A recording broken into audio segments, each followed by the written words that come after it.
क्या नीतीश कुमार एक बार फिर लालू यादव को धोखा देने वाले हैं? अपनी कुर्सी बचाने के लिए क्या बिहार के मुख्यमंत्री फिर किसी और पार्टी के साथ गठबंधन करने वाले हैं? बिहार में जब से नीतीश लालू की पार्टी की सरकार बनी है, तब से आए दिन ऐसी खबरें चर्चा में रहती है कि दोनों दल फिर से अलग होने वाले हैं। एक बार फिर बीजेपी नेता सुशील मोदी ने इस गठबंधन को लेकर बयान दिया है। उनका कहना है कि कोई न कोई डील हुई है। सुशील मोदी ने कहा कि लालू यादव को बिहार के सीएम नीतीश कुमार फिर धोखा देकर पाला बदलने वाले हैं। उन्होंने आगे कहा कि नीतीश कुमार ने कहा है कि 2025 के चुनाव का नेतृत्व तेजस्वी करेंगे, कोई न कोई डील हुई है, लेकिन नीतीश फिर लालू यादव को धोखा देने वाले हैं। सुशील मोदी ने कहा कि इंतजार कीजिए लालू यादव के लौटने का। जो डील हुई है, अगर उसके मुताबिक काम नहीं हुआ तो नीतीश कुमार को कुर्सी छोड़नी पड़ेगी। आपको बता दें कि बिहार के शिक्षा मंत्री चंद्रशेखर के रामचरितमानस पर दिए विवादित बयान के बाद राज्य में सियासी घमासान मचा है। इस बयान को लेकर आरजेडी और जेडीयू के नेता एक दूसरे पर वार पलटवार करने लगे हैं। आरजेडी के एक नेता ने तो यहां तक कह दिया था कि कुछ महीने पहले बीजेपी के साथ रहने वाले लोग क्या बोलेंगे। उधर उपेंद्र कुशवाहा ने महागठबंधन पर निशाना साधते हुए कहा कि नीतीश कुमार को कमजोर किया जा रहा है, नीतीश को कमजोर करने की साजिश की जा रही है। आरजेडी के लोग नीतीश को खारिज कर रहे हैं। आरजेडी के साथ क्या डील हुई है बताएं। उपेंद्र कुशवाहा ने कहा कि पार्टी में मुझे दरकिनार किया जा रहा है। गौरतलब है कि इन दिनों उपेंद्र कुशवाहा की बीजेपी में शामिल होने की अटकलें जोरों पर है। पिछले हफ्ते जब उपेंद्र कुशवाहा दिल्ली के एम्स में भर्ती थे तो बीजेपी के 3 नेता उनसे मिलने भी पहुंचे थे। हालांकि उपेंद्र कुशवाहा ने इन अटकलों को खारिज किया है। वहीं अब नीतीश के पुराने साथी सुशील मोदी ने ये बयान देकर बिहार की सियासत में गर्मी ला दी है कि कुछ न कुछ डील हुई है। ब्यूरो रिपोर्ट, न्यूज चौक। न फिलहाल शिवसेना है, न ही उसका कोई अध्यक्ष। एक समय देश की ताकतवर हिंदूवादी पार्टी आज 2 टुकड़ों में बढ़ गई। मोदी से उद्धव ने पंगा लिया और पीएम ने उद्धव को नंगा कर दिया। ठाकरे खानदान का राजनीतिक भविष्य अंधकार में चला गया। अब शिवसेना पर दावे की जंग चुनाव आयोग में उद्धव ठाकरे और बगावत करने वाले एकनाथ शिंदे के बीच चल रही है। वहीं 23 जनवरी को उद्धव ठाकरे का शिवसेना प्रमुख का कार्यकाल खत्म हो चुका है। हालांकि उद्धव गुट के सांसद संजय राउत का कहना है कि उद्धव को ही अध्यक्ष माना जाता रहेगा। चुनाव आयोग के फैसले के बाद इस बारे में आगे का कदम उठाया जाएगा। यानी मानने को लोग भले उद्धव को अध्यक्ष मानते रहे, लेकिन हकीकत यह है कि फिलहाल ना तो शिवसेना ही है और ना ही उसका कोई अध्यक्ष है। बात चुनाव आयोग की करें तो बताया जा रहा है कि शिवसेना के भविष्य के मामले में वो 30 जनवरी को सुनवाई कर सकता है। इस सुनवाई के बाद चुनाव आयोग की तरफ से फरवरी में फैसला आने की उम्मीद है।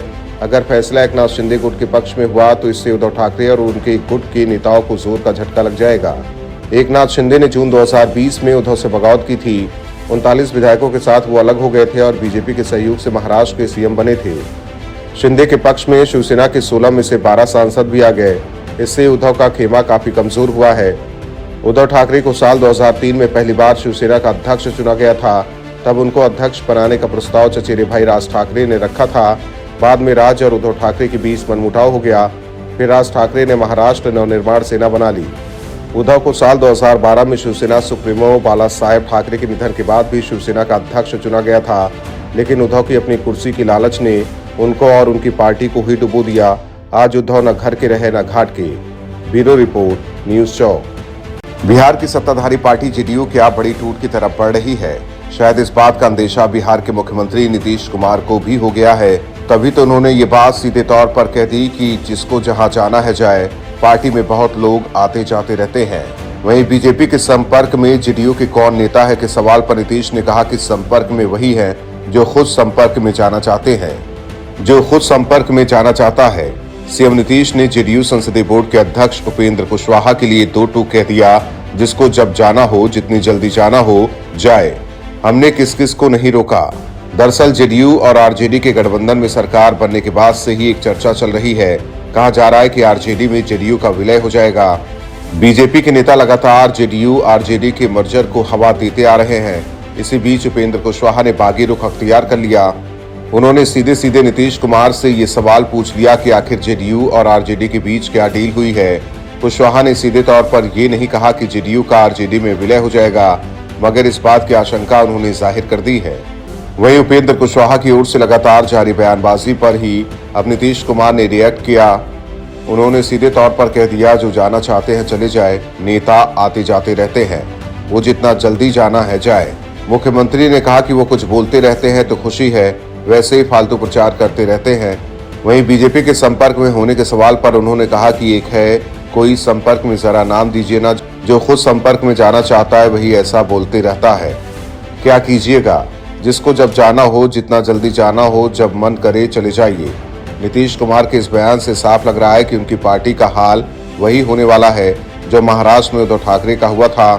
वहां विधायक लेकर एकनाथ शिंदे भागे थे और यहां विधायक लेकर भागने की तैयारी उपेंद्र कुशवाहा कर रहे हैं। खैर, देखना ये होगा कि जेडीयू के कितने विधायक बीजेपी के संपर्क में हैं। ब्यूरो रिपोर्ट, न्यूज़ चौक। महाराष्ट्र में उद्धव, सोनिया और पवार का बेमेल गठबंधन भले ही अभी तक बना हुआ है, लेकिन तीनों के बीच मतभेद खुलकर सामने आते रहते हैं। एनसीपी और कांग्रेस के चक्कर में शिवसेना बर्बाद हो गई है। बावजूद उद्धव के आंखों पर पर्दा लगा हुआ है। अब एक बार फिर उद्धव वाली शिवसेना और पवार की एनसीपी आमने सामने है। दरअसल महाराष्ट्र के पुणे जिले की चिंचवड़ और कस्बा सीटों पर होने वाले उपचुनाव को लेकर महाविकास अघाड़ी में मतभेद खुलकर सामने आ रहे हैं। चिंचवड़ विधानसभा सीट पर शिवसेना और एनसीपी दोनों दलों की तरफ से दावा ठोके जाने से महाविकास अघाड़ी गठबंधन में टकराव की स्थिति पैदा हो गई है। चिंचवड़ और कस्बा विधानसभा सीटों पर 27 फरवरी को मतदान होना है। बता दें कि चिंचवड़ सीट पर एनसीपी ने अपने उम्मीदवार को चुनाव में लड़ाने का दावा किया है। एनसीपी प्रमुख शरद पवार ने अपने नेताओं के साथ बैठक की। उसके बाद एनसीपी के जयंत पाटिल, अजीत पवार उद्धव ठाकरे से मातोश्री में मिले। इसके बावजूद उद्धव ठाकरे ने शिवसेना भवन में शिवसेना के वरिष्ठ नेताओं के साथ बैठक की। इस बैठक के बाद शिवसेना ने कहा कि चिंचवड़ सीट से शिवसेना लड़ना चाहती है। शिवसेना की ओर से कहा गया कि कस्बा सीट पर कांग्रेस एनसीपी आपस में सहमति के आधार पर उम्मीदवार तय कर चुनाव लड़े, लेकिन चिंचवड़ सीट शिवसेना को ही दे। पिछले चुनाव में शिवसेना के स्थानीय नेता राहुल कलाते ने सीट पर 1 लाख से ज्यादा वोट हासिल किया था। वहीं बीजेपी और शिंदे का ये प्रयास है कि ये दोनों उपचुनाव निर्विरोध हो। मुख्यमंत्री एकनाथ शिंदे ने भी विपक्ष से यही अपील की है कि महाराष्ट्र की परंपरा को कायम रखते हुए चुनाव निर्विरोध हो। पर उद्धव ठाकरे की अगुवाई वाली शिवसेना का कहना है कि पंढरपुर, देगलूर उपचुनाव में एनसीपी और कांग्रेस के विधायकों के निधन के बाद बीजेपी चुनाव लड़ी। अंधेरी उपचुनाव में भी उम्मीदवार उतारकर हार के डर से उम्मीदवार पीछे लिया, इसलिए बीजेपी परंपरा की बात न करे। हालांकि अब उपचुनाव को लेकर अघाड़ी दल खुद आमने सामने है। ऐसे में देखने वाली बात होगी कि इस सीट पर शिवसेना और एनसीपी में से किसको टिकट मिलता है। ब्यूरो रिपोर्ट, न्यूज़ चौक।